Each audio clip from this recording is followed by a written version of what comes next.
Assalamualaikum friends. I hope that all of you are absolutely fine. Farhan Ahmed is in front of you again with a new lecture that is about Elizabethan period. In the previous videos I have discussed Anglo-Saxon period, Anglo-Norman period, Age of Chaucer, Age of Revival and then Elizabethan period. In the Elizabethan period, in the previous video, I have discussed about different things about Elizabethan period, major poets, major prose writers, and now in this video, I am going to discuss about major dramatists. जब हम dramatist की बात करते हैं तो Elizabethan period के अंदर dramatist के अंदर हम विलियम शेक्सपियर को कभी नहीं भूल सकते। विलियम शेक्सपियर एक ऐसी हस्ती हैं कि ये जो एज है एलिजाबेथन पीरियड, इस पूरे पीरियड को एज ऑफ शेक्सपियर का नाम दिया जाता है। शेक्सपियर इतनी अहमियत का हामिल है इस पीरियड के अंदर। तो आज हम बात करते हैं शेक्सपियर के बारे में। शेक्सपियर जो है बेसिकली मशहूर हैं अपनी ट्रेजिडीज़ की वजह से, अपनी पोइट्री के अंदर जो उन्होंने सोनेट्स लिखे थे उसकी वजह से बहुत ज़्यादा मशहूर हैं। लेकिन इनके बारे में ये कहा जाता है कि इनकी पैदाइश के बारे में कोई ज़्यादा इल्म हमें नहीं मिला हुआ कि ये कहाँ पे पैदा हुए, क्या इनका हिसाब किताब था, ज़्यादा चीज़ें हमें इनके बारे में नहीं मिलती। लेकिन ये बात है कि इन्होंने प्रॉपर ट्रेनिंग कहीं से हासिल नहीं की। अब आप देखें कि एक ऐसा इंसान जिसने ड्रामाज को लिखने की, पोइट्री की, मुख्तलिफ चीज़ों की प्रॉपर ट्रेनिंग हासिल नहीं की और वो लिटरेचर के अंदर, ड्रामाज में, पोइट्री के अंदर इस कदर हाइट पे पहुंच जाता है कि पूरी की पूरी एज का नाम ही शेक्सपियर से रखना पड़ता है। कैसी कमाल की बात है। अब शेक्सपियर साहब जो हैं, शेखू भाई एक ऐसे इंसान थे कि एक गरीब इंसान था, नौकरी इसके पास कोई नहीं थी, एक छोटे से कस्बे में कहीं रहता था। फिर ये एक शहर में गया।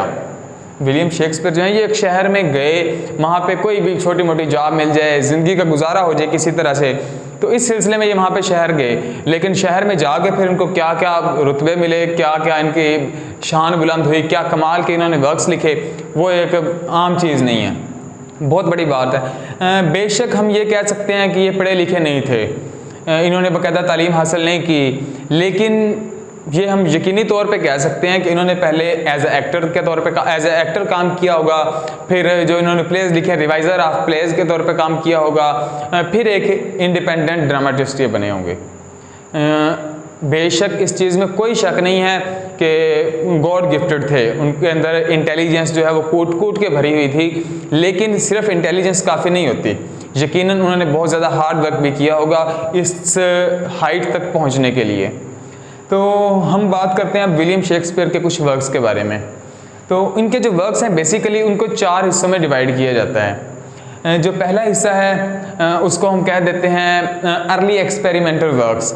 अर्ली एक्सपेरिमेंटल वर्क्स के अंदर जो इन्होंने लिखी, वैसे काफ़ी ज़्यादा चीज़ें लिखी हैं, लेकिन उसके अंदर इनके आ जाता है रोमियो एंड जूलियट और रिचर्ड III, ये इन्होंने अपने अर्ली एक्सपेरिमेंटल वर्क्स में लिखे थे। उसके बाद जो दूसरा हिस्सा है ये आ जाता है इनकी अर्ली कॉमेडीज़ के बारे में आ जाता है और क्रॉनिकल प्लेज। अर्ली कॉमेडीज़ के अंदर उन्होंने लिखा था मर्चेंट ऑफ वेनिस लिखा था, रिचर्ड II लिखा था। अब ये सारी की सारी स्टोरीज जो हैं इंतहाई कमाल की हैं, बहुत ही आला किस्म की हैं। अगर हम मर्चेंट ऑफ वेनिस को देखें तो क्या कमाल का प्लॉट बनाया है इसके अंदर, क्या कमाल के कैरेक्टर्स हैं और किस तरह से स्टोरी चल रही है, निहायत उम्दा। इसके अंदर हम देखते हैं कि 2 दोस्त हैं, एक बसेनियो है, एक एंटोनियो है। एंटोनियो जो है वो एक ताजर है, लेकिन वो क्या करता है कि पैसों की ज़रूरत होती है उसके दोस्त को, बसेनियो को, वो शाइलॉक से पैसे उधार लेके अपने दोस्त बसेनियो को दे देता है। अब पैसे वापस करने होते हैं, वापस करने के वक्त पैसे इनके पास होते नहीं हैं और मुआहिदा ये हुआ होता है इन लोगों के दरमियान कि अगर पैसे वापस ना दे सका तो अपने गोश्त का कहीं से मांस उतार के, कोई टुकड़ा उतार के देना पड़ेगा। देख कैसा कमाल का प्लॉट बनाया है, पैसे उनके पास है नहीं, वो वापस आ गए, वहाँ पे मामलात चल रहे हैं। अब एंटोनियो देख रहा है कि मेरी जान किस तरह बच जाए, बसेनियो भी आ गया अपने दोस्त को बचाने के लिए, और 6 लोग जो है वो कहता है कि नहीं जी नहीं, मैंने तो गोश्त का टुकड़ा ही लेना है, मैंने पैसे नहीं लेने अपने, मुझे अब कुछ भी नहीं चाहिए, अब ये मुझे नहीं दे सके, बाद में पैसे नहीं लूँगा, सूद नहीं लूँगा। तो क्या कमाल का प्लॉट बनाया है इसके अंदर मर्चेंट ऑफ वेनिस में। ये थे क्रॉनिकल प्लेज और अर्ली जो कॉमेडीज़ थी। उसके बाद जो तीसरा हिस्सा है विलियम शेक्सपियर की राइटिंग्स का, उसको हम कह सकते हैं कि ट्रेजिडीज़ लिखी थी और इंतहाई कमाल की ट्रेजिडीज़। ऐसी कमाल की ट्रेजिडीज़ हैं ये कि आज भी अगर कोई पढ़ता है तो वो इन्हीं का होकर रह जाता है। हम देखते हैं हैमलेट के अंदर एक करैक्टर है, उसके वालिद को उसके चचा ने मार दिया है और उसकी माँ से शादी कर ली है। अब हैमलेट जो है ये परेशान है, हैमलेट को भूत नज़र आया इसके बाप का। वो कहता है कि तूने मेरा बदला लेना है, तेरे चाचा ने मुझे कत्ल कर दिया है और तेरी माँ से शादी कर ली है, लेकिन तूने माँ को कुछ नहीं कहना बल्कि चाचा से बदला लेना है। अब ये बेचारा शक में पड़ गया, है तो भूत ही, पता नहीं ऐसा है भी कि नहीं। तो एक डबल स्टेट ऑफ माइंड में चला जाता है, टू बी और नॉट टू बी के स्टेट में चला जाता है कि मैं अपने चचा को मारूं या ना मारूं, मारूं या ना मारूं। फिर ये पक्का हो जाता है कि मैंने अपने चचा को मारना है। इसी सिलसिले में इसका सारा जो है माइंड सेट चल रहा होता है। और फिर ये जो होता है इसका होने वाला सुसर होता है, इसकी लवर का जो वालिद है उसको फिर ये गलत फहमी में मार देता है। और आखिर में क्या होता है कि इसके आखिर में इसकी माँ भी मर जाती है, इसका चाचा भी मर जाता है, ये भी मर जाता है, बाकी इसकी जो एक लवर होती है वो भी मर जाती है, लवर का एक भाई होता है वो भी मर जाता है, लवर के वालिद को ये पहले से ही मार चुका होता है। तो इंतहाई कमाल की ट्रेजिडी है हैमलेट जो है। सबसे बड़ी ट्रेजिडी अगर मैं इसको हैमलेट की बोलूँ तो ये गलत नहीं होगा। इसके बाद किंग लियर की बात कर लें तो किंग लियर बहुत बड़ा वर्क है विलियम शेक्सपियर का। बादशाहों के बारे में कहानियाँ लिखी जाती थी। किंग लियर एक बादशाह का नाम है, इसकी 3 बेटियां होती हैं। ये अपनी सारी बेटियों को इकट्ठा करता है और कहता है कि मैं अपनी जो जागीर है सारी की सारी इसको तकसीम कर दूंगा अपनी बेटियों में। और बेटियों से पूछता है कि बताओ तुम मुझसे कितनी मोहब्बत करती हो। तो इसकी जो 2 बेटियाँ होती हैं ना वो इसकी बड़ी तारीफ़ करती हैं कि हम आपसे इतनी मोहब्बत करते हैं, इतने करते हैं, बड़ा खुश हो जाता है। तीसरी बेटी इसकी होती है कॉर्डेलिया। वो कहती है कि मैं आपसे उतनी ही मोहब्बत करती हूँ जितनी एक बेटी को बाप से करनी चाहिए, ना उससे ज़्यादा ना उससे कम। हाँ, कल को मेरी शादी हो जाएगी, मेरी मोहब्बत मेरे शौहर के लिए भी होगी और वो मुझे बहुत अजीज़ होगा। जो किंग लियर साहब होते हैं उनको गुस्सा चढ़ जाता है। बादशाह सलामत को गुस्सा आ गया। बादशाह सलामत ने बेटी को बेदखल कर दिया कि निकल जाओ, जायदाद में तेरा कोई हिस्सा नहीं है, और सारा हिस्सा उनको दे देता है। अब सारा हिस्सा दूसरी बेटियों को दे दिया, लेकिन वो दोनों की 2 खुशामदी होती हैं लेकिन दिल की बहुत बुरी होती हैं, और कॉर्डेलिया दिल की बहुत अच्छी होती है। अब इसी सिलसिले में ये सारा निज़ाम चल रहा होता है और वो जो दोनों बेटियां होती हैं और उनके शौहर होते हैं वो मिल के आपस में किंग लियर साहब को भगा देते हैं कि तेरा कुछ भी नहीं है, बड़ा जलील करते हैं। फिर कॉर्डेलिया ही आगे उनको संभालती है और आखिर में इसका भी एंड कुछ नहीं बल्कि बहुत ज़्यादा ट्रेजिक एंड होता है। कॉर्डेलिया भी मर जाती है, किंग लियर साहब भी नहीं बचते। तो ये कॉमेडीज़ थी इनकी। उसके बाद इनका जो आखिरी हिस्सा है वो है ड्रामेटिक रोमांसेस और लेटर कॉमेडीज़ के बारे में। इनकी जो लेटर कॉमेडीज़ हैं उनमें द टेम्पेस्ट है और प्लेज वगैरह में आ जाता है द विंटर्स टेल। अब द टेम्पेस्ट जो है ये भी बहुत कमाल की स्टोरी है, एक कॉमेडी है एक किस्म की। इसके अंदर एक इंसान है प्रॉस्पेरो नाम का, उसका भाई है एंटोनियो, उसने उसके साथ बहुत ज़्यादा धोखा किया है। अब प्रॉस्पेरो जो है वो जादू वगैरह करता है, उसके पास कुछ चीज़ें, कुछ ऐसी ताकतें मौजूद हैं, एरियल नाम की है या कैलिबेथ नाम की है, मुख्तलिफ चीज़ें उसके पास मौजूद हैं, उनके ज़रिए वो जादू करता है। और एंटोनियो एक दफ़ा उसकी पकड़ में आ जाता है, किसी जहाज़ में जा रहा होता है और वहाँ से फिर जो प्रॉस्पेरो है वो जादू करता है, उन सबको पकड़ लेता है। मुख्तलिफ इसी मतलब ये एक किस्म की ट्रेजी कॉमेडी कह सकते हैं हम इसे, कि ट्रेजिडी भी इसके अंदर कहीं से मौजूद है और इसके अंदर कॉमेडी भी कहीं से मौजूद है। और नाम से पता चल रहा है टेम्पेस्ट। टेम्पेस्ट का मतलब होता है कि बहुत बड़ा तूफ़ान।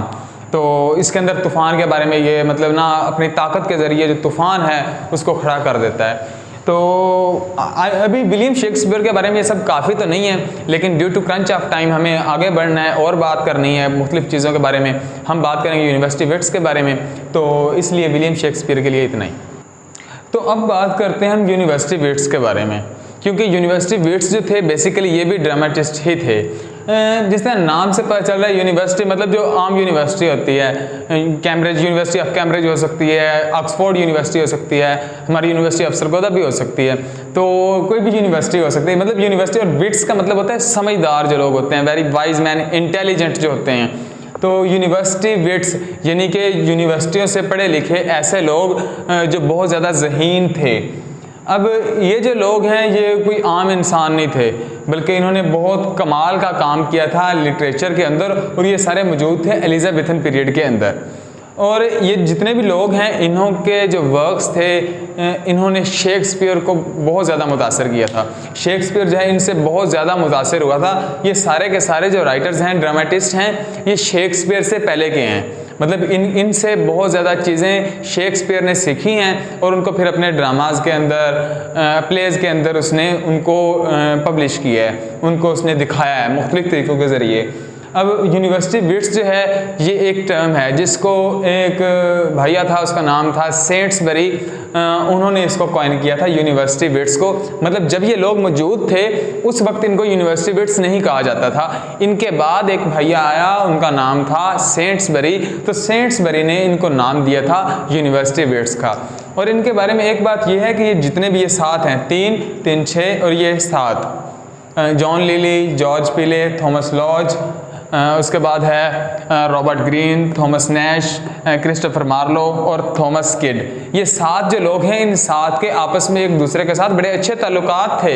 ये एक दूसरे के साथ अच्छा रवैया रखते थे, एक दूसरे से मिलते जुलते थे, एक दूसरे के साथ अपने आइडियाज़ शेयर किया करते थे और इन सब ने शेक्सपियर को बहुत ज़्यादा मुतासिर किया है।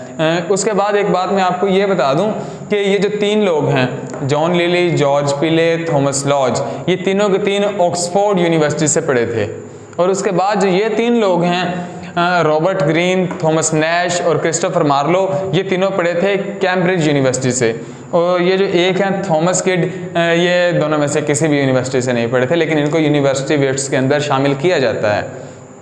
उसके बाद ये जो 7 लोग हैं, इनके जो व्यूज़ थे ना, दुनिया को देखने का अंदाज़ था, लिटरेचर का जो उनका तरीका था वो बड़ा फ्री, इनका पॉइंट ऑफ व्यू बहुत फ्री था। यानी कि ये वो क्लासिकल अंदाज जो था पहले का उसको छोड़ के, अब क्लासिकल अंदाज के अंदर क्या होता था कि स्ट्रक्चर तो पाई जाती थी, फॉर्म तो मौजूद होती थी, लेकिन उसके अंदर जो एक स्पिरिट है वो मौजूद नहीं होती थी। लेकिन इन्होंने जो काम किया उस काम का क्या असर हुआ कि उसके अंदर स्पिरिट भी मौजूद होती थी और फॉर्म भी मौजूद होती थी। यानी कि लोग इनके वर्क को बड़े खुश होकर शौक से देखा करते थे। इनके जो वर्क्स थे बड़े मशहूर हैं और इन लोगों को अक्सर एक नाम दिया जाता है ऑक्स ब्रिज का, यानी कि ऑक्सफोर्ड से ऑक्स और कैम्ब्रिज से ब्रिज, ऑक्स ब्रिज का भी नाम दिया जाता है। और ये सारे के सारे जो लोग हैं ये थिएटर के साथ, ड्रामाज के साथ मुंसलिक थे। इनका आपस में भी ताल्लुक़ अच्छा था और ड्रामाज के साथ इनका बहुत ज़्यादा, ड्रामा के साथ इनका बड़ा अच्छा ताल्लुक़ था। ड्रामे के बारे में ये काम किया करते थे।